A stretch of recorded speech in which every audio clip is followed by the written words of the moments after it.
তো অনেক ছেলেদেরকে, বেটা 8 ঘন্টা বেটা তুই এমন ছেলের সাথে হাঁটলি, ওই নাফরমান তোরে এক ওয়াক্ত নামাজের কথা বললো না, একটাবার আল্লাহর নাম এই হাইওয়ানের মুখ দিয়া বাইর হয় নাই। 3টা বাজে তার লগে বাইর হইলি, রাতের 11টা বাজে ঘরে আসলি, 8 ঘন্টা পর্যন্ত এই হাইওয়ানের মুখ দিয়ে একটাবার আল্লাহ রসুল আখেরাত, মাঝখান দিয়ে আসরের আজান হইছে, মাগরিবের আজান হইছে, এশার আজান হইছে। এত বড় শক্ত হাইওয়ান, এত বড় শক্ত নাফরমান, তার মুখ দিয়ে একটাবার কিরে আমিও তো মুসলমান, তুইও তো মুসলমান, আজান হইতেছে নামাজ পড়তি না, কিরে আল্লাহর ইবাদত করতি না, একটাবার বললু না? খোদার কসম এটা কোনো বন্ধু না, এটা শয়তান বেটা, এটা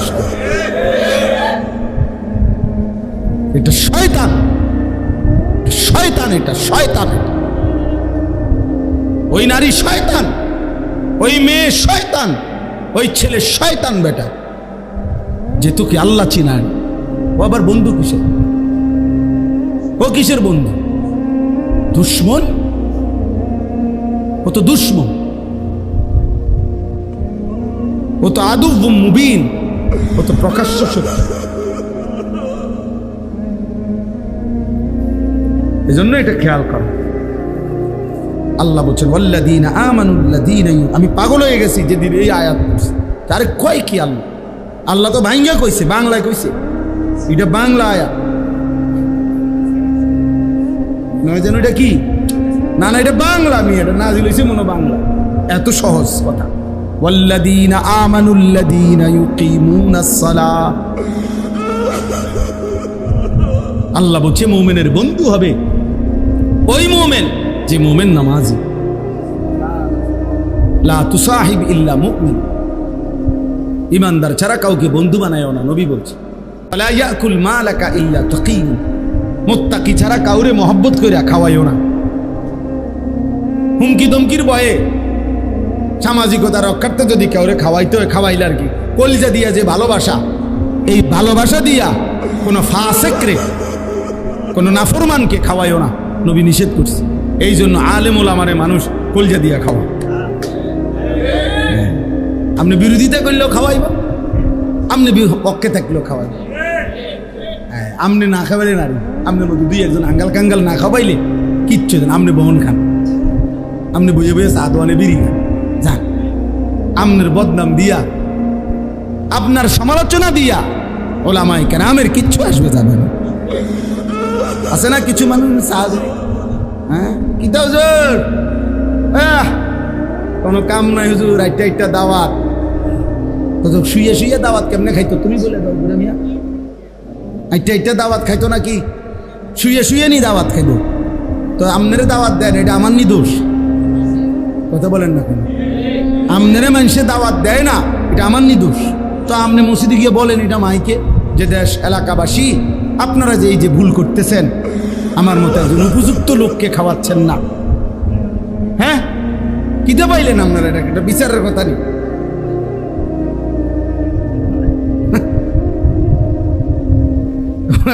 আজকে কয়টা দাওয়াত, ওনার গাঁও জ্বলে, ওনার গাঁও জ্বলে, হুজুরে দাওয়াত খায় কা, ওনার গাঁও জ্বলে। আল্লাহ আমাদেরকে মাফ করে দেন। তাহলে হুজুর বলতেছি না, মানে যে কোনো মোমেন যে নামাজি, যে আখলাকওয়ালা, তো সেই হবে মোমেনের কি বন্ধু। এই জন্য ছেলেরা, বাপ একজন ছেলেই শোনো, জিন্দিগি চেঞ্জ করো, কোনো অসৎকে বন্ধু বানায় না, চরিত্রহীনকে বন্ধু বানায় না। যে নারী বেপর্দা সে তোমার আপন হবে না। যে এত পুরুষকে দেখাইতে পারে, বিবাহ বহির্ভূত হারাম আল্লাহর সাথে যে সীমালঙ্ঘন করে, আল্লাহর হুকুম যে মানে না, সে পরবর্তীতে বিবাহের পরে তোমার কথা শুনবে কেমনে? হয়তো এর চাইতে বড় গোটা কায়নাতের মালিক আল্লাহরে মানে না, তোর মতো বেটা আঙ্গাল কাঙ্গাল রে মানবো কিত্ত বেড়া।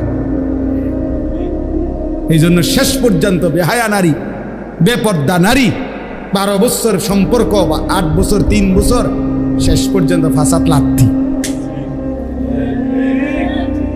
হ্যাঁ, বিয়া করবার 6 মাস পরে আমার কাছে তাই কান্দে যে একটা আলগা তাবিজ দেয়, মানে একটা শক্ত পাথরের মতো তাবিজ, যাতে বেডি লড়ে চড়ে না, জাগাত বুঝা থাকে এরকম একটা তাবিজ দেয়। কি তাবিজ আছে হাদিয়া যায় হোক লাগুক 20,000 টাকা সরকার, তাই বেডির বয়ের জাগাত এমন একটা তাবিজ দেয়। আর তো কাম নাই, আপনি তো আপনার আখলাক আগে নষ্ট করে দিছেন, আপনি তো নিজেকে বরবাদ করে দিছেন। এক ব্যক্তি নবীজির কাছে এসে যখন বলছি ইয়া রাসূলুল্লাহ ইন্নী কাদ জানাইতু, আমি জেনা করেছি, ফাকিম আলাইয়া, আমার উপরে শরীয়তের বিধান কার্যকর করে। নবীজি চোখ বড় হয়ে গেছে, 3 বার নবী জিজ্ঞাসা করছে আবিকা জুনুন, আরে তুমি কি পাগল? জুনুন মানে কি? তুই পাগল? তুমি কি বললা এটা? ইন্না লিল্লাহি, ওই কি কয় মুসলমান? এটা কি বলে মুসলমান? এটা কেমনে বলে? শোনো ভাইয়া, নবী সাল্লাল্লাহু আলাইহি সাল্লাম তখন সাহাবাদেরকে বলছে, যাও এলাকায় যাও, খবর লাগাও এ কোনো পাগল কিনা, প্রতিবন্ধী কিনা।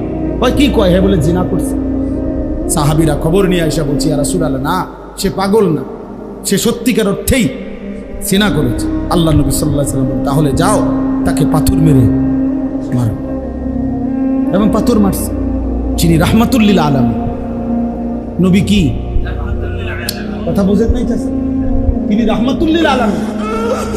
ওই যে মাওলানা আনাস সুন্দর কথা, নবীজি বলছে একটা কোরবানির প্রাণী জবাই করলে তোমরা ওই প্রাণীর জন্য জবাই করবা যে ছুরিটা দিয়া, ওটার বেশি করে ধার দিয়া লো, যাতে করে দোতা ছুরি দিয়া জবাই করে পশুটারে কি দিও না। সেই রাসূল বলতেছে একটা আস্থা মানুষ ওরে পাথর মারো, আল্লাহ বলছে ওরে পাথর মারে। এবার বলো ভাইয়া, হারাম এই কাজের প্রতি আল্লাহর কি পরিমাণ নারাজ। পুরুষে পুরুষে সমকামিতা অপকর্ম করত, এই পৃথিবীতে এর চাইতে জঘন্য শাস্তি আল্লাহ তাআলা আর কোনো জাতিকে দেয় না। কওমে লূতকে আল্লাহ যেই শাস্তি দিয়েছে, 7 তবক জমিনের মাটি উঠাইয়া এরপরে আসমানের কাছে নিয়ে উল্টাইয়া একটা আসার দিছে, দিয়া এটার উপরে ফাজআলনা আলিয়াহা সাফিলাহা, কোরআনে আছে আমি নিচের ভাগ মাটি উপরে উঠাই লাইছি, উপরেরটা নিচে দিয়ে দিছি, তো সব নিচে। এর উপরে আমতারনা আলাইহিম হিজারা, উপরে তাদের উপরে এরপরে পাথরের বৃষ্টি বর্ষণ করে ওই জায়গাটারে নদী বানাই দিছে। ওরা কি করতো? পুরুষে পুরুষে অপকর্ম করত। কি ভাইয়া, জেনা কিংবা ব্যভিচার। এজন্যই বললাম পুরুষ পুরুষ কিংবা মেয়ে মেয়ে কিংবা পুরুষ মহিলা যাই হোক, ব্যভিচার গুরুতর অপরাধ।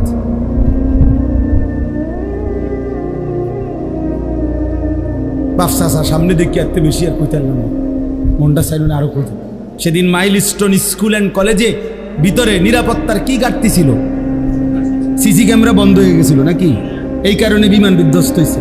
বিল্ডিং এর সালের মধ্যে ছাদের মধ্যে কি ছিদ্র হয়ে গেছিল, এই জন্য তো সমস্যা কি ছিল? কিছুই না, বাহ্যিক দৃষ্টিতে তো কোনো কি ছিল না, তো তাহলে নিরাপত্তার তো কোনো অসুবিধা ছিল না। এই বিমান দিয়ে তো ইতিপূর্ব প্র্যাকটিস হয়েছে। তো আল্লাহ তাআলা যেন বলছে, বান্দা মূলত তোমাদের সিসি ক্যামেরা না, বরং আমি আল্লাহ ভালো রাখলে নিরাপদ, রাখলে নিরাপদ থাকা, আমি নিরাপদ না রাখলে নিরাপদ থাকার সুযোগ, নিরাপদ থাকার সুযোগ। আমার এই পায়ের এখানে একটা ছোট্ট ফোড়া উঠছে আজকে 2 দিন, এইখানে আজ 3 দিন, 2 দিন বা 3 দিন। কি পরিমাণ কষ্ট পাই আমি রুকু সেজদা দিতে, সামান্য ফুরাই। একবার এদিক দিয়ে পাও দেই, একবার মহিলাদের মতো মানে কাইথইয়া বসি, আরেকবার একটু পাও আলগি দিই, মানে সারাক্ষণ আমার কাছে এটা মনে হইতেছে যে একটু পর পর এটা হাত লাগাই, এটা কি অবস্থা, মানে ভালো হয় না।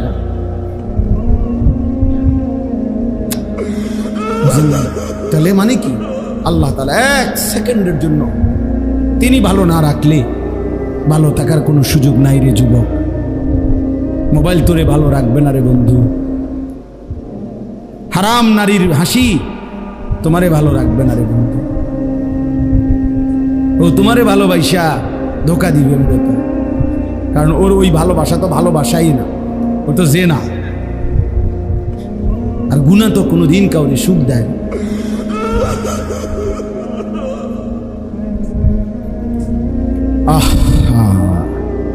আল্লাহ আমাদেরকে হেফাজত করেন, আল্লাহ তাআলা এই মাদ্রাসা কবুল করে নেন, মাদ্রাসার তামাম জরুরত আল্লাহ তাআলা পূরণ করে দেন। সব পূরণ হবে বেটা, ইখলাস ও তাকওয়া থাকলে সব হয়ে যাবে ইনশাআল্লাহ। আর যা হয় তা দিয়ে খেদমত কর, খালাস খালাস। দুনিয়া আমি সব সময় বলি, আমরা যারা আলেম ওলামা, আমগো দুনিয়ায় সব ঠ্যাঙের উপরে ঠ্যাং থুই আমরা ঘুমামু হইতো না, এটা আমাকে সিস্টেমের। তাইলে আর আমগরে আখেরাত দিবে কেন? সব সব সুখ যদি আমি এনে নিয়ে নিই, সব চাহিদা যদি আমার এখানেই পূরণ হয়, তো আখেরাত কি দরকার বলেন চাচা? জান্নাত কি দরকার? তাহলে সব চাহিদা তো এনে পূরণ হয়েছি, তাহলে দুনিয়া সব চাহিদা পূরণ হওয়ার জায়গা না, সব চাহিদা পূরণ হবে জান্নাত। আল্লাহ আমাদেরকে তৌফিক দান। ছেলেরা নামাজ পড়ো বাপ, 5 ওয়াক্ত নামাজ পড়ো, আল্লাহকে নারাজ করো না বাবা, আল্লাহকে নারাজ করো না, সুখ হবে না। এ দিন দিন পৃথিবী অনেক বেশি ঝামেলা বাড়তেছে,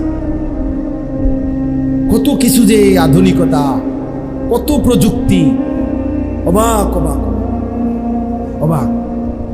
আমি তো এতদিন কোনোদিন দেখছি না, এতদিন এইবার হজ্জের পরে আবার এখানে দেখাচ্ছে যে AI, মানে মোবাইলের মধ্যে একটা কি আছে, একটা কিতা আছে, এটা মানে এটা এত ভয়ানক যে এটা মনে হয় যেন 800 কোটি মানুষের সব জানে, সব জানে। হ্যাঁ হ্যাঁ, এটা একটা মোবাইলের মধ্যে অ্যাপস আছে, সফটওয়্যার আছে, ChatGPT। অর্থাৎ একেবারে মনে হয় যেন 800 কোটি মানুষের কলজার ভিতরে খবর কোথায়, এমন ভয়ানক। কৃত্রিম বুদ্ধিমত্তা, আর্টিফিশিয়ালি ইন্টেলেক্ট, কি এটা আজীব। আমি এটা দেখি রে কয় শুধুমাত্র আমি আমার দেখাই যে কেন ওই কোমরে আমি ব্যথার জন্য ডাক্তার দেখাইতে চাইছিলাম, বাহিরে যাই। তো আমি তো আগে ইন্ডিয়া গেছি 2 বার চিকিৎসার জন্য। এখন আমি গত বছর ভাবতেছি যদি আমাকে ইন্ডিয়ার ভিসা না দেয়, তাই থাইল্যান্ড ডাক্তার দেখানো পারি কি খোঁজ নিতাম। তো থাইল্যান্ডে আমার একজন বড় ব্যবসায়ী ঢাকার, ওনারে আমি বলছি ভাই থাইল্যান্ড কেমনে কেমনে যাইতে হয়, এটা আমার খোঁজখবর নিয়ে দেন। উনি আমার গাড়ির ছিল তখন, কারে হুজুর কি খোঁজখবর নেবে, এখনই শুনাইতেছেন সব দেখেন। পরে এইটা চালু করছি, AI এটা। সুবহানাল্লাহ, আপনার কি সমস্যা, কি ডাক্তার, কেমনে কি লাগবে, আপনার প্রেসক্রিপশনগুলো আমাকে দেখান, ওটাতে কইতে আছে আপনাকে কি আমি এটার উপরে একটা ডাক্তার সাহেবের কিভাবে সিরিয়াল নেবেন এটা কি আপনাকে আমি দেখাবো, ওইখানের পুরা এই হসপিটালের চিকিৎসাটা কিভাবে হয় এটা কি আপনাকে বলবো। মানে একটার পর একটা জিগাইতে আছে ওইটার ভিতরে থেকে, আপনি শুধু জিগাইবেন একটার পরে। ও মা, এটা কি? আরে আপনি বুঝতেন না, এটা আপনার মাথায় দেখে বুঝছেন। তাইলে বললাম যে অর্থ আশ্চর্য, তাহলে প্রতিনিয়ত আমাদের পৃথিবী সংকীর্ণ হয়ে যাচ্ছে, ছোট হয়ে যাচ্ছে। আমরা আপন ঘরে আপন জায়গা তো আমরা নিরাপদ না, আমাদের প্রতিটা পদক্ষেপ দুশ্মনের কাছে। অতএব আল্লাহ যদি রক্ষা না করে, ঈমান যদি না রক্ষা হয়, তো ভাত মাছ তো মিলবে বাবা। বয়স্ক বাবা চাচারা হয়তো বলবেন আপনারা আর বাঁচতো না, বাস মুখ দিন, কিন্তু আপনি না মরে যাবেন কাকু। নাতি সে যদি বেঈমান হয়, আপনার নাতি, তখন কি হবে? এই জন্য সন্তানকে দিন শিখান, আল্লাহর সাথে জুড়ে দেন, কোরআনের সাথে জুড়ে দেন। একটা ছেলে মেয়েকেও আল্লাহর দিন থেকে বঞ্চিত করবেন না। আল্লাহ আমাদেরকে তৌফিক দেন। তো প্রায় এই জন্য বলি আমি যে মানে প্রত্যেক বড় মোবাইলওয়ালা যার হাতে একটা মোবাইল আছে, বড় এই মোবাইলের, সেইতেই একজন সাংবাদিক, এইতেই একজন বুদ্ধিজীবী। বাংলাদেশে যদি মনে করেন 5 কোটি মানুষের হাতে একটা বড় মোবাইল থাকে, 5 কোটি বুদ্ধিজীবী, 5 কোটি সাংবাদিক, এবং এই 5 কোটি মোবাইলওয়ালা দেশবাসীকে বুদ্ধি দিতে আছে, এভাবে করেন, ওইটা করেন, এখন এটা করা উচিত, এখন ওইটা করা উচিত। আর তোমার কি উচিত? আমার উচিত মোবাইল টিপা, বাকিদের উচিত আমি যে বুদ্ধি দেয় ওইটা করা। বুঝেন নাই কথা? বাকিরা আমার বুদ্ধিতে কাজ করবেন আর আমি শুধু মোবাইল টিপ। আফসুসের এই কয়েকদিন আগের ওই যে ওই যে নোয়াখালীতে যে প্রবাসী লোকটার 7 জন পরিবারের সদস্য যে মারা গেল, মাইক্রোটা যে পড়ে গেছে পানিতে, শুনছেন না? এটা একই পরিবারের বেচারার, সব শেষ। তার আমি সাক্ষাৎকার দেখছি, আর সে আফসুস করে চোখের পানি ফেলে বলছে, কয় যে কত শত শত মানুষের আমি চিল্লাইয়া কাঁদছি, ডাকছি, সবাই সবাই ভিডিও করে, সবাই ছবি উঠায়, কিন্তু আমারে কেউ আমার বাঁচাইবার জন্য বলে নাই। এটা ওই বলছে কি পরিমাণ বদনসিব এই জাতি, কি পরিমাণ বদনসিব। বেচারা কাঁদতে কাঁদতে এটা বলছে যে আমার মানুষগুলো এভাবে মারা যাইতেছে, ওরা সবাই ভিডিও করতেছে।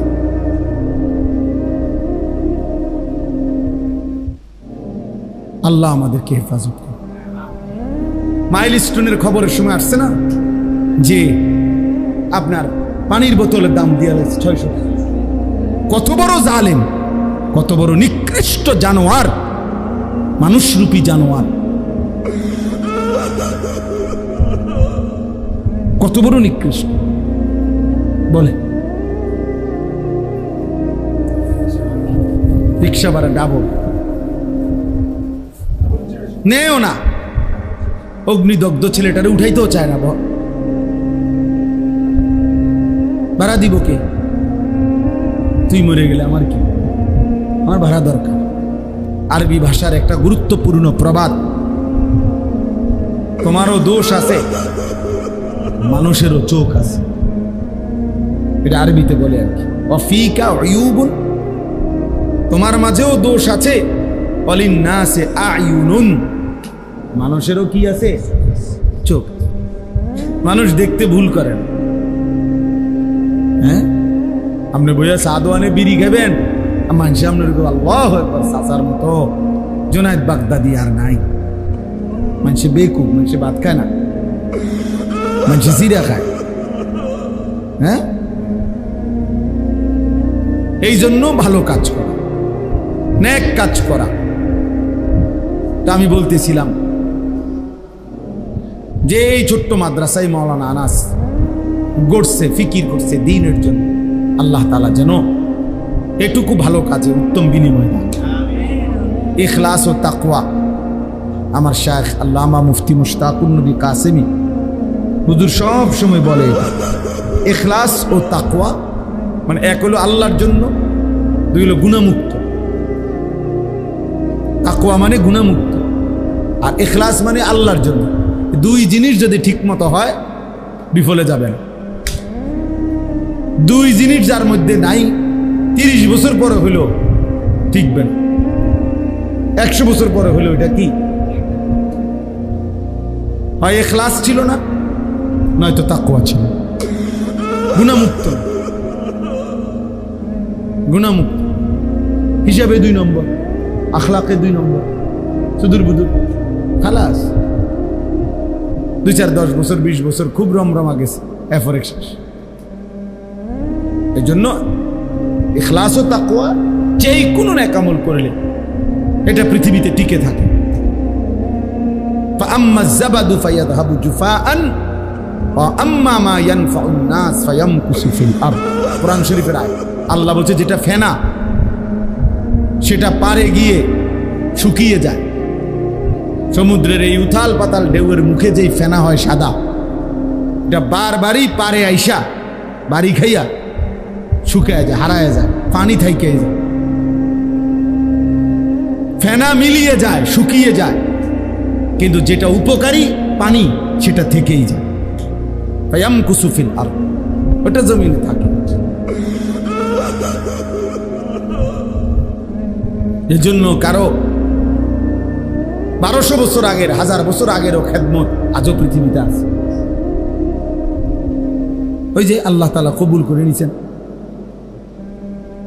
আমি শুরুতে এটা বলে নিলাম, আপনারা সবাই মিলে আলহামদুলিল্লাহ প্রত্যেকের জায়গায় ভালো কাজ করার চেষ্টা করব, বলেন ইনশাআল্লাহ। আল্লাহ তাআলা আমাদেরকে তৌফিক দান, আল্লাহ তাআলা আমাকেও তৌফিক দান। 2টা আয়াত যে পড়ছি, এবার 2 আয়াতের তর্জমা শুনুন। আমরা মুমিন, আমরা মুসলমান, যুবক ভাই তোমরাও আমরাও, আমরা প্রত্যেকেই আসলে এই বাস্তবিক অর্থে মুসলমান। এটুকু পরিচয় আমাদের প্রিয় পরিচয়, শ্রেষ্ঠ পরিচয়। মুসলিম এই পরিচয়ের চাইতে দামি কোনো পরিচয় হইতে পারে না। এর চাইতে দামি কোনো সম্পর্ক ইসলামের সাথে আমার সম্পর্ক, তার চাইতে দামি কোনো শব্দ পরিচয় হতে পারে। এই জন্য আমরা মুসলমান, আমরা মুমিন। আর যে মুসলমান, যে মুমিন, তার সব কিছু নিয়ন্ত্রিত।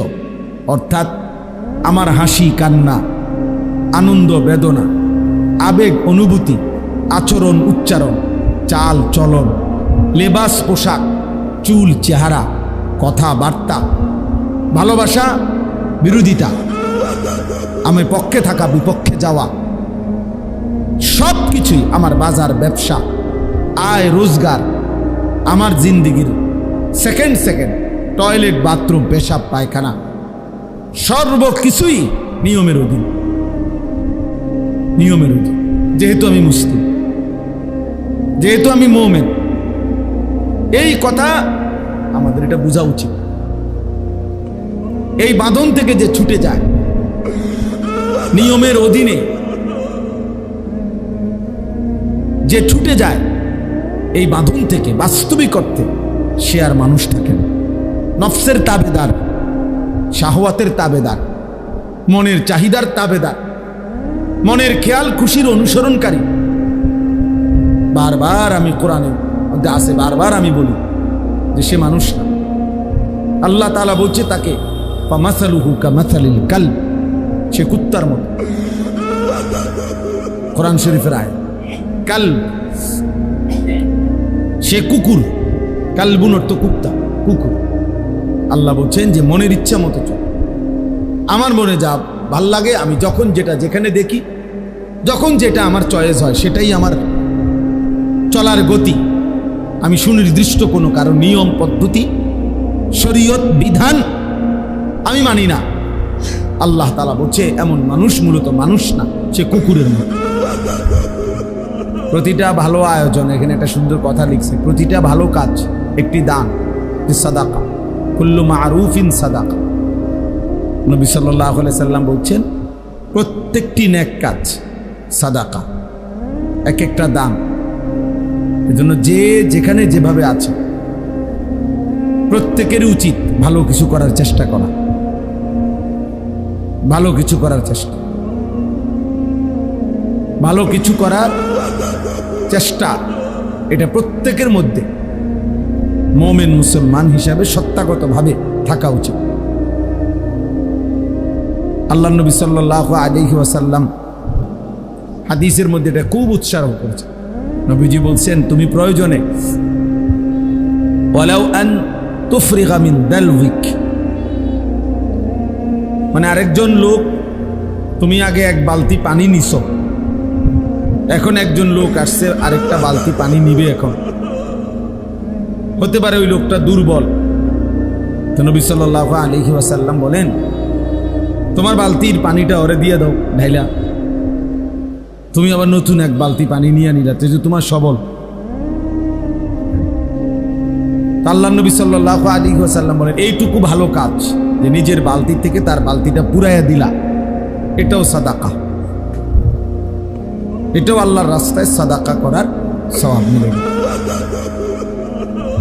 নবী সাল্লাল্লাহু আলাইহি ওয়াসাল্লাম বলছেন ওয়ালাউ আন তালকা আখাকা বিওয়াজহিন তালকিন, তোমার ভাইয়ের সাথে তার কোনো উপকার করতে পারলা না, হাসি মুখে তাকাইলা, সাক্ষাৎ করলা, এটাও সাদাকা। জন্য নবী সাল্লাল্লাহু আলাইহি ওয়াসাল্লাম বলছেন, লা তাহকিরান্না মিনাল মারুফি শাইআন, কোন এক কাজকে সামান্য ছোট মনে করবা। এই পৃথিবীতে হাদিসের মধ্যে কথা বর্ণনা আছে যে অসৎ চরিত্রের নারী তৃষ্ণার্ত কুকুরকে পানি পান করায়া, তো এর বিনিময়ে আল্লাহ তাআলা তাকে মাফ করে দিয়েছে। তাহলে এই জন্য প্রত্যেকটা মুসলমান মুমিন প্রতিটা ভালো কাজের সুযোগকে কাজে লাগানো উচিত, নাই তো আমার জীবনের এটা লস। আমি গতকালকে কিতাবে পড়ছি, আমাদের বর্তমান জাতীয় মসজিদের যিনি খতিব হযরত মাওলানা আব্দুল মালিক সাহেব দামাত বারাকাতুহুমুল আলিয়া, হযরত বলছেন প্রত্যেককে আল্লাহ তাআলা যে হায়াত দিয়েছেন, যে সময় দিয়েছেন, এই সময়ে কেউ যদি গুনাহ করে, এক নম্বরে এটা তার জন্য লোকসান, লস। দুই নম্বরে গুনাহ না, তবে অর্থহীন কথা এবং কাজের মধ্যে লিপ্ত, এটাও তার জন্য লোকসান, লস। তিন নম্বরে যেটুকু সময়, এটুকু সময়ে আমি আরো বেশি করতে পারতাম, অথচ একটু অবহেলা করে গাফলত করে আর কম করছি, এটাও লোকসান, এটাও লস। যেমন আমরা এটা মাদ্রাসায় খুব দেখি, বিশেষ করে হেফজখানায়। এই বাচ্চা ইচ্ছা করলে এই 1 ঘন্টায় পুরো 1 পৃষ্ঠা সবক মুখস্থ করতে পারত, তে পড়ছে আধা পৃষ্ঠা ইচ্ছা করে, অথচ তার দ্বারা আরো সম্ভব। এই কর্মচারী ইচ্ছা করলে এই 1 ঘন্টায় আরো বেশি কাজ করতে পারত, করছে আরো কম। তাহলে এটাও আমার জীবনের লস। তাহলে মুমিন মানেই হলো জিন্দেগির প্রতি সময়, প্রতি মুহূর্ত থেকে আখিরাতের পুঁজি সংগ্রহ করা। 2টা নিয়ামত আল্লাহ নবী সাল্লাল্লাহু আলাইহি সাল্লাম বলছেন, যখন থাকে মানুষ কদর করে না, কিন্তু ওই 2 নিয়ামতই তার জীবনের মূল পুঁজি, কদর করে। সিহহাতাকা ক্বাবলা সাকমিক, অসুস্থতা আসার আগে সুস্থতাকে কদর করো। গিনাকা ক্বাবলা ফাকরি, অভাব আসার আগে সচ্ছলতার সময়, এখন টাকা পয়সা আছে, এখন দান সাদাকা করো, এখন হজ করো, এখন উমরা করো, এটাকে কদর করো। হায়াতাকা ক্বাবলা মৌতিক, মৃত্যু আসার আগেই হায়াতকে কদর করো, হায়াতকে কদর করো। তাহলে আমরা প্রত্যেকে এটা মনে রাখতে হবে, প্রত্যেকের উচিত যে যেভাবে যার যার সামর্থ্য অনুপাতে ভালো কাজের ফিকির করে, ভালো কাজের ফিকির অন্তরে আসা। বুজুর্গানে দিন বলেন, ওলামায়ে কেরাম বলেন, এটা আল্লাহ তাআলার পক্ষ থেকে বুশরা, মুমিনের জন্য একটা সুসংবাদ, যে তার অন্তরে নেক কাজের, ভালো কাজের ফিকির আছে। আমি মানুষের কল্যাণে, নিজের কল্যাণে, পরিবারের কল্যাণে, ইসলামের কল্যাণে আর কি করতে পারি? তা আমার মাথায় যদি ভিন্ন ভিন্ন ভিন্ন সুন্দর সুন্দর চিন্তা ফিকির আসে, এটা উত্তম, এটা বুশরা, এটা আল্লাহর পক্ষ থেকে যেন ওই বান্দার জন্য একটা সুসংবাদ। এই জন্য তোমরা অনেক ছেলে পেলে আসো, গুনাহ আর নাফরমানি ছাড়া, সভ্যতা আর অশ্লীলতা ছাড়া কল্পনায় কিছুই আসে না। ওই অন্তর বুঝাই যায় শয়তান পুরাটা দখল করে ফেলছে। আল্লাহ নবী সাল্লাল্লাহু আলাইহি সাল্লাম বলেন, শয়তান মানুষের কলবে ওত পেতে থাকে। ইজা যাকারাল্লাহ খানাস, যখন আল্লাহর স্মরণ করে শয়তান সরে যায়। বা ইজা গাফালা, যখনই আল্লাহর স্মরণ থেকে গাফেল হয়ে যায়, ওয়াসওয়াসা, তৎক্ষণাৎ শয়তান তাকে গুনাহের ওয়াসওয়াসা দিতে শুরু করে। আল্লাহ তাআলা বলেন, ওমান ইয়াত্তাবি খুতুওয়াতিশ শাইতান, শয়তানের রাস্তা যে অনুসরণ করবে, মানে গুনাহের রাস্তা, ফা ইন্নাহু ইয়া'মুরু বিল ফাহশা ওয়াল মুনকার, শয়তান তাকে সারাক্ষণ অশ্লীলতা, বেহায়াপনা, অসভ্যতা এবং যাবতীয় গুনাহের আদেশ করতে থাকবে। আল্লাহ তাআলা কোরআনুল কারীমের মধ্যে বলছে, আশ-শাইতানু ইয়াইদুকুমুল ফাকরা, শয়তান তোমাদেরকে অভাব এবং দারিদ্রতার ভয় দেখাবে,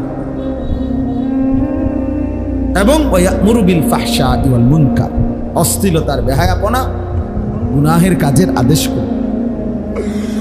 তাহলে অবসর থাকলেই শয়তান এসে বাসা বাঁধবে।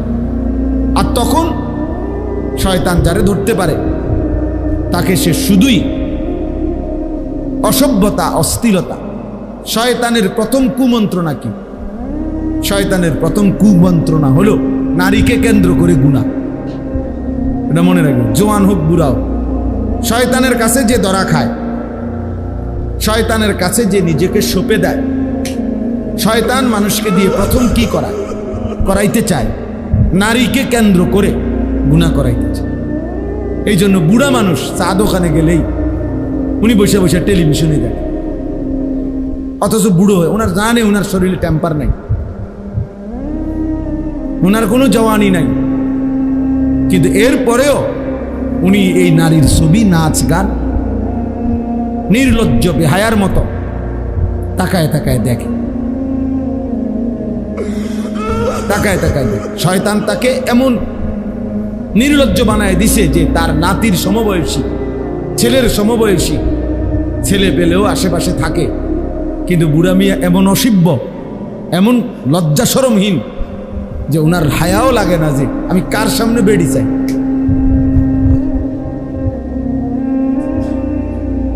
শয়তান তাকে কোথায় নামায়? শয়তান তারে উলঙ্গ করে দিছে। সে যখন নিজেকে শয়তানের হাতে তুলে দিছে, উনি যখন নিজেকে শয়তানের হাতে তুলে, তো শয়তান তাকে যেন বিবস্ত্র করে দিছে, একেবারে বেহায়া বানায় দিছে। এজন্য অবসর থাকতে নাই। মুমিন অবসর হয় না, মুমিনের দুনিয়ায় কোনো অবসর নেই। ফাইযা কাদাইতুমুস সালাতা ফাযকুরুল্লাহ, আল্লাহ বলেন নামাজ শেষ হয়েছে বান্দা, ফাযকুরুল্লাহ, পুনরায় আবার আল্লাহর জিকির করো। ফাইযা কাদাইতুম মানাসিকাকুম ফাযকুরুল্লাহ, আল্লাহ বলেন হজ্জের কাজ শেষ হয়েছে, পুনরায় আল্লাহর জিকির করো।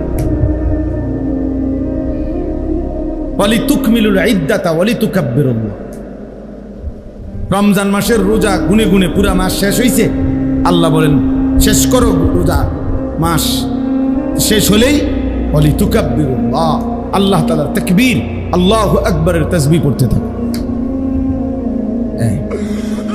আল্লাহ তাআলা বলেন ওয়াযকুরুল্লাহ ফি আইয়ামিন মা'দুদাত, হজ্জের শেষ পাথর মারে অবসর হয়েছে, তো পরের 2 দিন, পরের 3 দিন তো আল্লাহ তাআলার জিকির করা।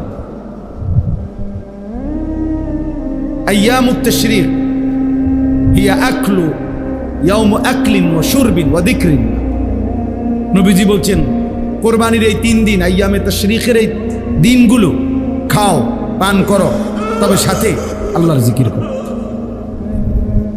বাহ, অবসর কই? অবসর কোথায়? মুমিনের কোনো অবসর নেই। মুমিন যখন কোনো নির্ধারিত ইবাদতে ব্যস্ত আছে তখনও আল্লাহর জিকির, নির্ধারিত ইবাদত থেকে যখন ফারেগ হবে তখনও আল্লাহর জিকির। এই জন্য বুজুর্গানে দিন বলে দস্ত বকার দিল বয়া, মুমিনের হাত থাকবে কাজে, দিল থাকবে ইয়ার মানে বন্ধু, তার বন্ধুর সাথে, মানে আল্লাহ তাআলার সাথে। দিল বয়ার, দিল থাকবে বন্ধুর সাথে, হাত থাকবে কাজের সাথে। কাজ করো, বাজার করো, ব্যবসা করো, চাকরি করো, ক্ষেত খামার করো, 24 ঘন্টা কাম করো, মানে নাই আল্লাহকে না বলো, আল্লাহকে না বলো। ফাইযা কুদিয়াতিস সালাহ ফান্তাশিরু ফিল আরদ ওয়াবতাগু মিন ফাদলিল্লাহ ওয়াযকুরুল্লাহ। এই যে নামাজ শেষ, ছড়িয়ে পড়ো জমিনে, রিজিক তালাশ করো, তবে ওয়াযকুরুল্লাহ কাসীরা, বেশি বেশি আল্লাহকে স্মরণ করো। কোনোভাবে ভাইয়া ছেলেরা বুঝতে শিখো, প্রিয় ভাই বুঝতে শিখো, ভাবতে শিখো। মুসলমানের সন্তান, মুসলমানের বাবা, মুসলমানের দাদা, মুসলিম জওয়ান কিংবা বৃদ্ধ, নারী কিংবা পুরুষ অবসর হয় না, অবসর হয়। এই জিন্দিগি এক ব্যস্ততম জিন্দিগি, এরই মধ্যে একদিন কবর, এরই মধ্যে একদিন, দেখতে দেখতে একদিন হায়াত ফুরায় যায় এবং কবরেই বেশি দিন থাকতে হবে। আমি একটু আগের বয়ানেও বলছি, হিসাব করে রাসূলুল্লাহ সাল্লাল্লাহু আলাইহি ওয়াসাল্লাম মক্কা থেকে মদিনায় হিজরত করে গেছেন, তো এরপর থেকে এখন পর্যন্ত হলো 1447 বছর। এখন হলো 1447 হিজরি, তার মানে আমাদের নবী সাল্লাল্লাহু আলাইহি সাল্লাম মক্কা থেকে যে মদিনায় হিজরত করে গেছেন, তো এর পরে এখন হলো কত বছর বলেন? 1447 বছর রানিং। বদরের যুদ্ধ হয়েছে এই হিজরতের 1 বছর পরে, তাহলে বদরের যুদ্ধ হয়েছে এখন থেকে নিয়ে 1446 বছর আগে, 1 বছর কমাইল। এখন এই আবু জাহেল সে মারা গেছে এই বদরের যুদ্ধের দিন। তাহলে এখন বলেন তো, আবু জাহেল মাটির উপরে ছিল কতদিন আর মাটির নিচে আছে কতদিন? এই আমগো হিসাবে বুঝছেন নি? হিসাব মাটির উপরে ছিল সর্বোচ্চ 60-65 বছর, নয়তো 70 বছর, কিন্তু মাটির নিচেই আছে আমাদের স্বাভাবিক হিসাবেই তো এখন 1446 বছর। তাহলে আমাকে মাটির উপরে বেশি থাকতে হবে না কবরে বেশি থাকতে হবে? তাহলে নূহ আলাইহিস সালামের জামানায় যারা মারা গেছে তারা আজকে কতদিন? ফেরাউনের জামানায় যারা মারা গেছে তারা আজকে কতদিন? মুসা নবীর জামানায় যারা মারা গেছে তারা মাটির উপরে ছিল কতদিন, মাটির নিচে কতদিন? এরপরে তো আখিরাত, সেটা তো এখনো হয় না। না মাঝখান দিয়ে একবার হয়েছে, সেটা তো এখনো হয়ই নাই। হাসরের মাঠ তো এখনো হয়ই নাই, আখিরাত তো এখনো হয়ই নাই, জাহান্নাম তো এখনো হয়ই নাই, কবরের হালাত বলো ভাই। আমার তোমার দাদার যিনি বাপ ছিলেন, মানে আমার মনে করেন আমার দাদার যিনি আব্বা বা আমার দাদার যিনি দাদা, তো আমার দাদার দাদা যে বছর মারা গেছে সেই থেকে নিয়ে এখন পর্যন্ত, তো এই হিসাব করলে আমার দাদার দাদা মাটিতে উপরে বেশি ছিলেন না কবরে বেশি দিন? তাহলে মাটির উপরে ছিল 60 বছর, মাটির নিচে হয়তো আছে আজকে 300 বছর। কারণ আমার এইটা হিসাব মিলাইতে হইব না যে আমি আমার আব্বা, আমার আব্বার আব্বা, আমার দাদা, দাদার বাপ, দাদার বাপের বাপ, ইনি না দাদার দাদা, তাহলে আরো 6 পুরুষ আগে। 60 বছর করে হলো তো 360, 636, এই লেগে বললাম 300 বছর। তাহলে ধরেন এই আমার দাদার দাদায় আছে আজকে কবরে 300 বছর, কিন্তু মাটির উপরে কি 300 বছর ছিলেন উনি? তাহলে বলেন চাচা, আপনারা বলেন কি বুঝে সাদওয়ানে সময় কাটান? কিসের উপরে? কি বুঝে? আখিরাতের বুঝ হয়ে গেছে, কবরের বুঝ হয়ে গেছে। এই বোকা মুরব্বীগুলা, এই বুড়া মানুষগুলা, এগুলোর আকল ফতার হইব কোন দিন? বিড়িখানা ছাড়ব কোন দিন? টেলিভিশন দেখা বন্ধ করবে কোন দিন? বলে বিবেক দিয়ে ভাবা উচিত, ইনসাফ করে ভাবা উচিত। এই জন্য বললাম বাবা, কুল্লু মারুফিন সাদাকা, প্রতিটা ভালো কাজ সাদাকা। নবী সাল্লাল্লাহু আলাইহি সাল্লাম বলেছেন এক অন্ধকে রাস্তা পার করে দেওয়া সাদাকা। এক অন্ধ ব্যক্তিকে রাস্তার সন্ধান বলে দেওয়া, এটাও সাদাকা। হাসি মুখে কারো সাক্ষাৎ করা, এটাও সাদাকা। এজন্য নওজোয়ান ছেলেরা ভালো কাজের ফিকির করো, ভালো কাজের ফিকির করো। কিছু না কিছু তো করোই, তো সেটা ভালোই করো, যার দ্বারা আখিরাতও মিলবে, মানুষের ভালোবাসাও মিলবে।